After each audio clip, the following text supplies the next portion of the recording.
Hello, thank you for joining me today on Baha'i 101. I'm Ian, and in this video, I wanted to talk to you about a little known fact. The fact that there is only one religion. This is the oneness of religion. Let's get into it.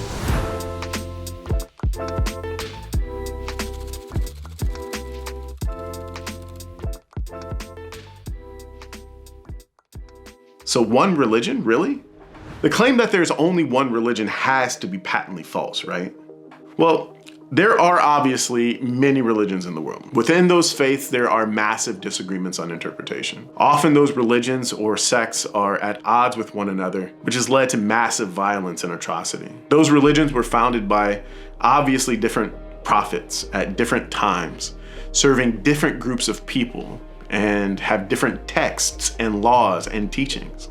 Some have one God, some have many, some seem to have no God at all. The different monotheistic faiths themselves seem to have different perspectives on God. And this has led to splits within those faiths into multiple factions and sects. But what if those disagreements are immaterial and those bickering faiths are in fact one, a part of the same unfolding faith of God? I make this claim for 4 reasons. 1, the world's religions have many more similarities than differences. 2, the story of each messenger of God is strikingly similar. 3, God's guidance is refreshed over time. And 4, God's messengers meet society where it's at.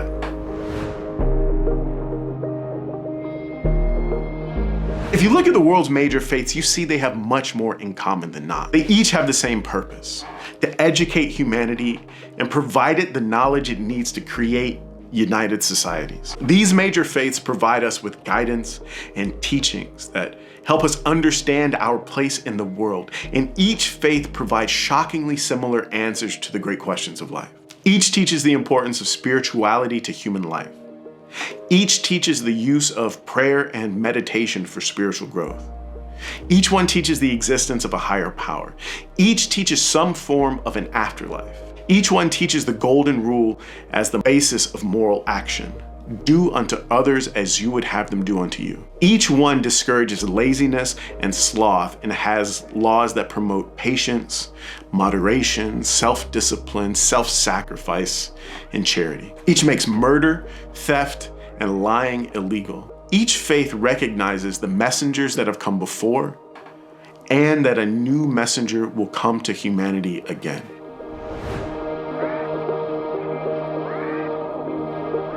Each faith also shares a striking similarity concerning the story of their founder. Each of the world's major religions was founded by a messenger, claiming a divine mission to humanity. These figures live among us. They give us guidance and they share with us what they claim is the will and word of God. And their lives have unmistakable parallels.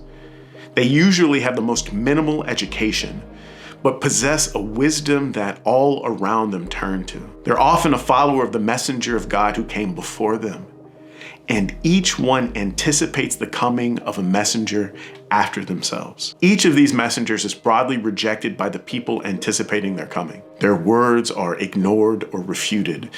They are persecuted, tormented, imprisoned, and often killed. Jesus was rejected by the most educated people at the time, and it was the humble fishermen who recognized the beauty of his words and his person. Usually, it's only after they depart this world that the masses of people fully recognize them and their teachings. These messengers are each referred to in the Baha'i faith as manifestations of God, because they manifest God to us in this world. These manifestations fill humanity with the energy we need to progress, materially and spiritually. Their teachings reach to the roots of human motivation, and they awaken within whole populations abilities and capacities to contribute to the advancement of civilization that were not possible before.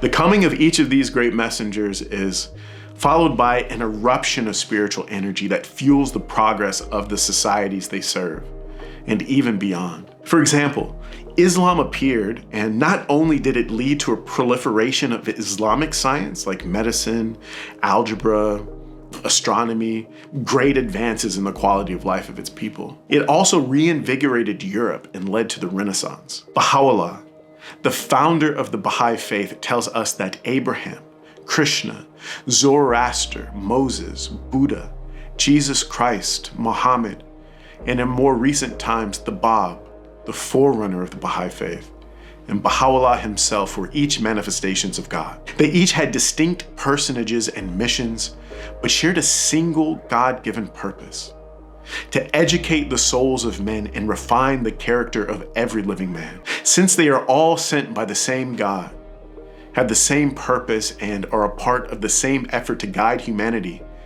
we shouldn't actually draw distinctions between them. Baha'u'lláh tells us that this process is all a part of an eternal covenant between God and man. God, our loving, all-powerful creator of the universe, who is far beyond our comprehension, has created humanity because of his love for us.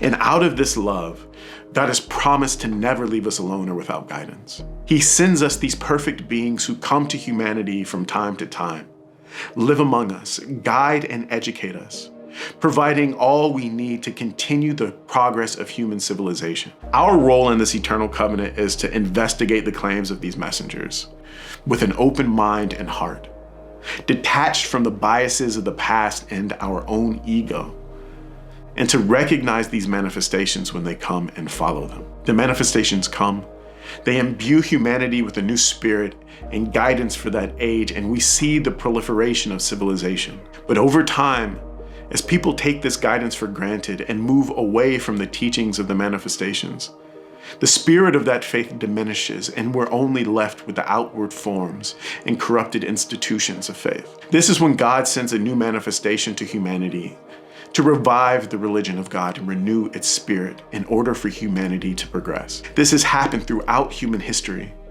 and will continue as long as humanity exists.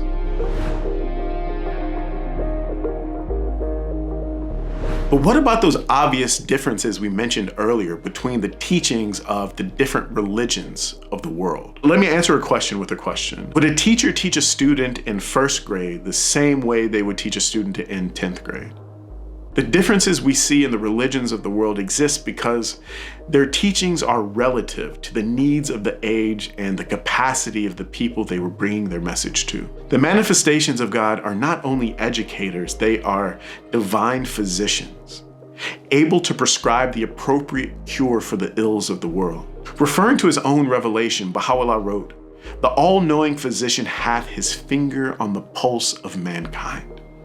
He perceiveth the disease and prescribeth in his unerring wisdom the remedy." A religion that teaches one thing appropriate for 5000 BC may contain teachings that seem absolutely unnecessary in modern times. The messenger of God that comes to a region of the world at a time where it was mired in a level of barbarity that would be almost inconceivable in 2024, may have only been able to push the progress of that people so far. Baha'u'lláh tells us that at this moment in the maturation of humanity, caused by the preparation of the religions of the past, we are finally ready to realize our fundamental unity and are finally able to come together to build world peace and universal brotherhood.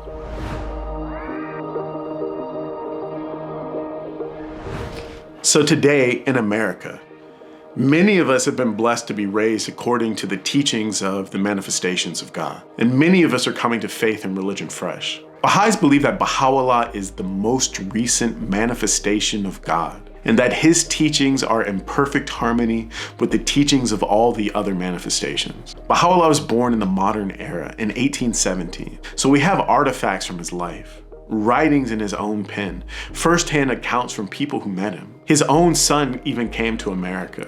His remains are interred right outside the final prison of his exile in Akka, Israel. If you think about the world we live in, the planet-spanning issues and potential catastrophes, and the new opportunities we face, you know that it's time for humanity to develop a new united vision, to become imbued with a new spirit capable of leading us into a new day of peace and prosperity, for all of humanity. I wanted to end with a passage from the writings of Baha'u'lláh that speaks about the day in which we live. This is the day in which God's most excellent favors have been poured out upon men, the day in which his most mighty grace hath been infused into all created things. It is incumbent upon all the peoples of the world to reconcile their differences, and with perfect unity and peace abide beneath the shadow of the tree of his care and loving kindness. That's it for Oneness of Religion. If we take away one thing, let it be that religion has so much potential to bring us together. Let's stop it from being another thing pulling us apart. See y'all in the next one. Peace.